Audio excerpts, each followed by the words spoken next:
பனையூர்ல பதுங்கியிருந்தே வெற்றி பெற்றிருக்காரு. எந்த ஒரு பிரச்சாரத்துக்கும் போகாம, ஒரு பிரஸ் மீட் கூட கொடுக்காம, வெறும் பனையூர் பங்களாவுல பதுங்கியிருந்தே விஜய் வெற்றி பெற்றுட்டாரு. இதுதான் நோகாம நொங்கு திங்கிறதுன்னு சொல்லுவாங்களோ. முதல்ல கரூர் எடுத்துப்போம். ஒரு கூட்ட நெரிசல்ல 41 பேர் செத்து போனாங்க. அதுக்கு முக்கியமான காரணமே விஜயோட கவனக்குறைவு தான். மக்களை 8 மணி நேரம் ரோட்ல காக்க வச்சது தப்புன்னு சொல்லி மக்கள் கிட்ட மன்னிப்பு கேட்டிருந்திருக்கணும். ஆனா இவர் என்ன பண்ணாரு?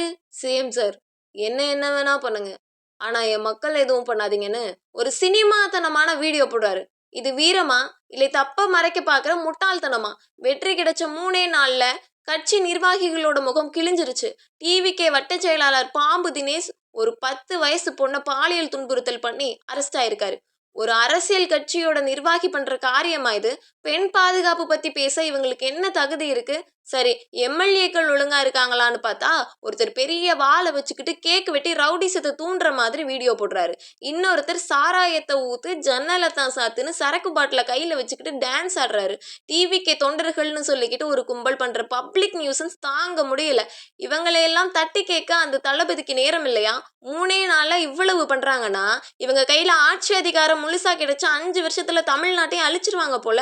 விஜய்க்கு ஓட்டு போட்டவங்க அழியறது ஒரு பக்கம் இருக்கட்டும், ஆனா ஓட்டு போடாத அப்பாவி மக்களும் இவங்களால சேர்ந்து அழியணுமாங்கிறது தான் இப்ப பெரிய கவலையா இருக்கு.